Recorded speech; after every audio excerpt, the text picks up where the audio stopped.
It's Cheltenham time, there's no need to be afraid. At Cheltenham time, we do our bollocks on Apple's Jade. Apologies people for what has got to be the worst ever opening to a Cheltenham Festival preview show, but I can't contain my excitement. Today marks the day, 4 weeks today, till the festival kicks off with the Supreme Novice Hurdle, 120 this year, a bit earlier than usual. I've got my notebook. Hopefully this notebook comes in handy more than last year's notebook did in the Arkle, but less of that. We kick off day one, the Supreme Novice Hurdle. I cannot find another horse in this race to appreciate it. He's beaten all his rivals in Ireland the last couple of races. There's nothing in England coming out the woodwork, really. I mean, I had earmarked Dan Skelton's horses, My Drogo and Third Time Lucky, but Third Time Lucky come out of Musselburgh, ran an absolute stinker, finished, I think, 4th of 7. My Drogo it's been on my radar. He beat Flinter Sacre earlier in the season, but that form now looks pants. I think in second there was a 200 to 1 shot. Flinter Sacre's come out again and done nothing for the form.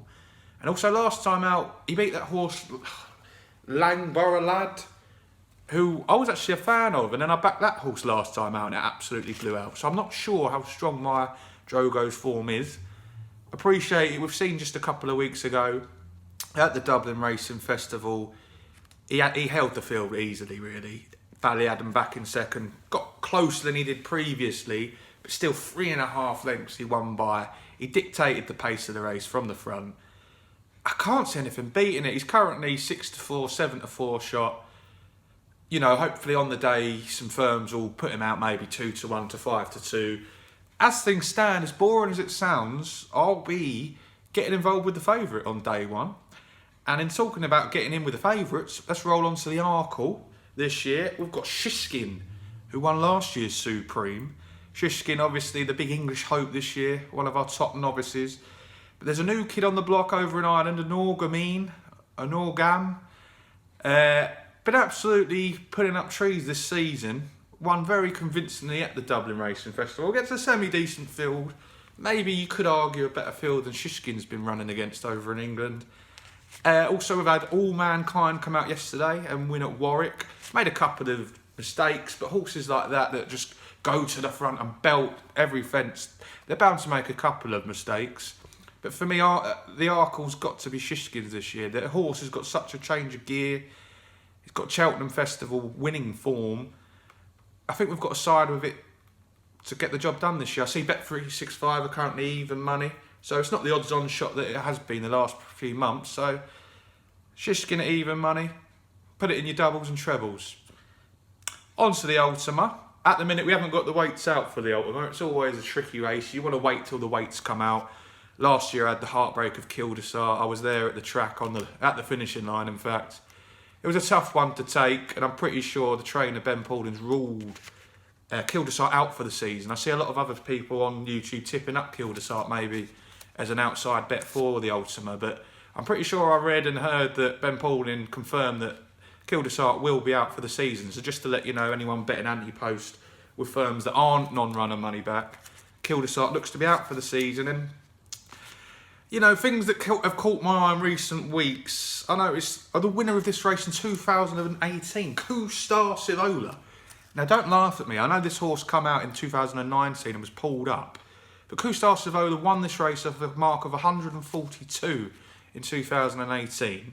He raced his last recent race off a mark of 135, finishing second, beaten about 3 or 4 lengths by Dayset Abba. Let's just say worst case scenario is in the handicaps, he's going to go up, at worst £3 for that finishing second, which will take him to a mark of 138, which will still be £4 lower than when he won it in 2018. I think at 25 to 1, I've got him at last night, non-runner money back on parrymatch.co.uk. Shout out to Parrymatch. I've done a bit of digging to find the best price. 25 to 1, non-runner, no bet. 4 places each way, quarter of the odds, 25 to 1 for a horse that won this off 142 2018. And his last time out has run his best race in a very long time. It shows me he's been geared up for a big performance. And maybe Kustar Sivola in the Ultima, it's a race where old favourites and old winners do come back and run well. So Kustar Sivola, at the minute, is the one horse I've got my eye on. I'm waiting for all the weights to come out, waiting for the field to be decided.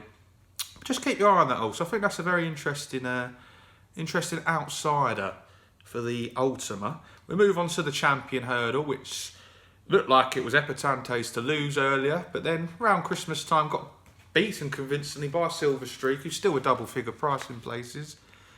Obviously, at the Dublin Festival, Honeysuckle has come out. She's produced her best performance to date. She absolutely got over every hurdle. It was fluent. Maybe made a slight hash of the last, but she was so far clear, the race was already won. I don't mind horses that might have a slight iffy one at the last if they're so far clear. Honeysuckle now 9-4, 5-2 shot in places, genuinely 2-1 with the firms offering non-runner money back. Honeysuckle's got to be my idea of a winner. You look at its form, it's never been beaten, guys. You got to like these horses, they've never been beat. I remember earlier in the season, Main Fact running a handicap race, and I looked at the form and it was 1-1-1-1-1. Horses like that you've just got to get with sometimes until they eventually lose. And Honeysuckle, she's coming off the back of her best performance to date. She's beaten Abracadabra by, well, I haven't got the official distance, but it must have been 8 to 10 lengths. And she looks sure to be, you know, ready to have a real crack at this race. She should have run in this race last year. Instead, she went to Cheltenham in the mare's hurdle and she beat Benny Deju, who's also a fantastic mare. And many have called for Benny Deju over the years to run in this Champion Hurdle. I was there at the track. She beat Benny Deju fairly comfortably. Benny Deju gave it everything, but Honeysuckle just had a bit more. And what you've got to ask yourself is, if Benny Deju rocked up in a Champion Hurdle, what sort of price would he go off at? Or she, sorry, apologies to the ladies. What price would she go off at? You know, she'd be in the top 3 in the market, even though she hasn't run all season. So she's got form of beating Benny Deju. She's beaten Abracadabra. She's beaten St. Ra. Charger's in behind. We'll forgive Charger that run, but Charger's not a top hurdler. So for me, again, as boring as it sounds, are we hoping on the day we can get a bit of 5-2 on Honeysuckle and really get stuck in? Of the outsiders, Abracadabra's got course form, beating in a photo finish with Shishkin in the Supreme last year. 12-1, he'll be going in my each way lucky 63. I always have an each way lucky 63 each day where I put a couple of outsiders that I like the look of. I think Abracadabra at 12-1 would be that horse to keep on side for your dirty lucky 63 or your Heinz bet, whatever you go with. Your 5p each way job. But Honeysuckle for me, going to take all the beating. I just hope some bookies will push her out on the day to 5-2.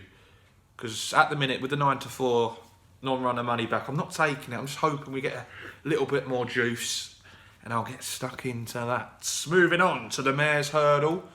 Constatista, currently your favourite. Obviously, Honeysuckle looks to be dodging this race. She's still in the betting, just in case she turned up. Benny Deju, as I mentioned earlier, there's been some horrible rumours on the internet recently, but it was good to see Patrick Mullins on the Racing Post show in the know, confirm that she's doing okay, and you know she's hard to handle, hard to get right, but all systems seem to be edging towards getting her back to Cheltenham this year for a crack at, will it be this race or will it be the Mare's Chase? And that's where my selection is coming in line, because I'm going to go for an outsider in this race with the hope that Benny Deju will take her chance in the Mare's Chase instead of the Mare's Hurdle.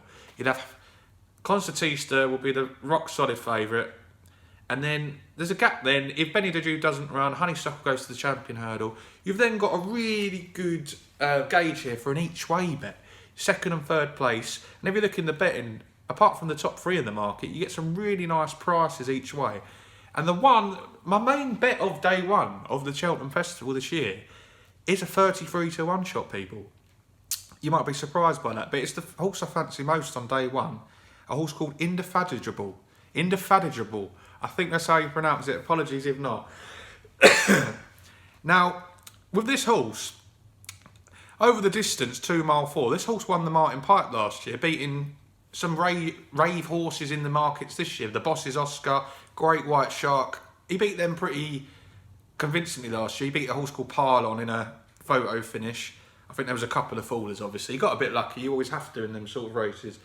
But she's won at the She's won at the meeting last year over 2 mile 4. The previous time at Cheltenham, she finished second to Dame de Company, beaten 4 lengths in a handicap. And the previous time before that, she won by 10 lengths over 2 mile 4 at Cheltenham. Now, she has raced Constatista before, back in the Mares Novice Hurdle a couple of years ago. And I believe she was beaten 4 lengths by Constatista back then. But that's over 2 miles. As the form shows, this is a horse that loves 2 mile 4 at Cheltenham. Form figures of 1-2-1 over 2 mile 4 at Cheltenham. 33 to 1 people. Back in the novice days, finished 4 lengths behind Constantine, so that was 2 miles. 33 to 1. I've backed it 28 to 1 non-runner no bet in this race, the Mares Hurdle. Max each way bet for me. A horse with course and distance form. It absolutely loves Cheltenham. It's been confirmed on Twitter by the owners and the trainer. It's going for this race. You've got no real worries. I should have took the 33 to 1 with bet 365, but I've bottled it because I don't want to, it's my main bet of day one. I don't want to get to day one, find out there's a problem. Horse has been withdrawn and I've done all my money. So 28 to 1 non-runner no bet. Indefatigable, guys. Won the Mountain Pike last year. Beating horses like Boss's Oscar, Great White Shark. I think Happy Go Lucky was in that race as well, back in 3rd or 4th. He was come out and won at Cheltenham this year. He's won by 10 lengths previously. Second to Dame de Company in a handicap. Dame de Company could take a chance in this, which would obviously make her a possibility. But 33 to 1 people, 28 to 1 non-runner money back on Indefatigable for the Mares Hurdle. And then moving on to the Boodles, bit of a minefield, but I've got a fairly good record in this race. I seem to have had the winner the last couple of years, surprisingly. But that's no thanks to following David Jennings in the Racing Post, who's always got one. He's won this year, St Sam. I have followed David in on that, actually, at 12 to 1. And I was very happy with his run at the Dublin Racing Festival. Behind, who was it, Quilixelos. Beaten 4 or 5 lengths, ran an absolute stormer. Would hopefully at the weights get into this race. My only worry is seeing comments from Ruby Walsh saying he believes they'll still aim this horse at the Triumph, which was strange to me because I believe it's got no chance of winning the Triumph. It's already finished 4 lengths behind Quilixelos. Quilixelos is only going to improve from that run. So you're running it in a race where it's not going to win. It could maybe finish 3rd at best. So for me, take your chance. If you can get in the Boodles, take your chance. No matter what way, I believe this horse could cause some serious damage in that handicap and would be an each way bet to nothing. It's currently 7 to 1 non-runner money back. I think that's still worth a punt, guys. Take that each way. If it arrives at the Boodles on the day, it's going to be punted in. It's a Willie Mullins horse. If Willie's had a couple of winners earlier in the day, appreciate it, for example, then this horse is going to get punted in. So St Sam, 7 to 1 non-runner money back. Take the each way. If it doesn't run, wait for the day. I'll wait for the day. I'll have a look. I'll look at a bit of form. Maybe a few gone under the radar. We've always got Joseph O'Brien's got a few in there. Gordon will have a few in there. So wait for the day. But at the minute, St Sam following David Jennings in. Got no shame in saying I followed David Jennings in on that one. So shout out to David. And then the day finishes with the National Hunt Chase. Bit of a plodders race. I can't remember who won it last year. I remember Carefully Selected fell. And I was at the track bemoaning the fact I never backed the Jamie Codd horse. I always backed Jamie Codd, apparently. I kept telling the missus. I didn't in that race, though. The one horse I've got 2 horses outlined for this race. 2 long-term projects. The horse in this race that I think is destined to run over this sort of distance, just below the 4 miles. A horse that hasn't really hit the heights this season, running over the fences, but surely they've got to take a chance in this race, and that horse is If the Cap Fits. Now, I know this horse is a terrible jumper. It'll always put a couple in which make you, wince. You'd have the cushions over your face. But for me, this horse looks to me like the only race it could win over fences is something like a 4-miler. The second last time out of Taunton behind Yala Enki, I thought that was a decent performance. 3 mile 5 that was that day. A real good test, a real good audition, I thought, for this Cheltenham race. Got beaten in the end by Yala Enki, who's a fantastic horse, has continuously placed in Welsh Grand Nationals. Gave it a good crack last weekend at Sandown against, Santini and Native River and the like. I think that form's not too bad, beaten 5 lengths by that horse. You won't get a horse like Yala Enki in this race with that much experience. These are all novices. And also at Christmas, it seems to remember he ran behind Shan Blue in the big breakaway. Now, That race, he was about 20 lengths tailed off, I seem to remember, and I was saying to the missus, that bleeding horse, they need to pull that horse up. And then come round the final turn, it seemed to make up an awful lot of ground. I think that race was just over 3 miles. Finished third in the end. It was a real eye-catcher how it just stayed on. It was a real plodder, and that's what I think you need in this race. Just a real plodder. You don't get many classy types to turn up here. And at the top of the market, you've got Galvin, who seems to have been the favourite all year long. But then a lot of the other horses I'm not sure will turn up here. You've got Royal Pagaille, who might go to the Gold Cup. Latest exhibition I've heard might even swerve Cheltenham altogether. So if the cap fits, I notice he's entered for this, and I believe he's entered for the RSA, I believe. If they want to actually win a race, let's be honest, he's not going to beat Monkfish. His jumping's not good enough. Monkfish will just sweep him off his feet. If he wants to win a race, this is the race for him. He's proved he's a stayer. That staying on at Kempton over Christmas, finishing 5 lengths behind Yala Enki at Taunton in a tough old race. He beat the third horse, Rock the Casbah, by 25 lengths. You know, an old plodder in himself, Rock the Casbah. If the cab fits, if he turns up here, I've backed him at 16 to 1 non-runner money back. I'm very happy with that. I know he's got entries elsewhere in the festival. This is the race I think he could do the most damage in. And then one other horse I've kept a keen eye on, has also only got 2 entries, which is this race and the RSA. Is a horse that won at Cheltenham last time out over 3 miles, Happy Go Lucky. Just feel like this horse could be aimed at this race. Proved he's a good stayer over 3 mile 2 at Cheltenham last time, beating the mighty Dunn by 2 or 3 lengths. I think they've got to look at it. It's a 50 to 1 poke for the RSA behind Monkfish, and again, it could potentially place in an RSA, running and finish third, you know, which would be very good for the trainer and the owners and everyone involved with the horse.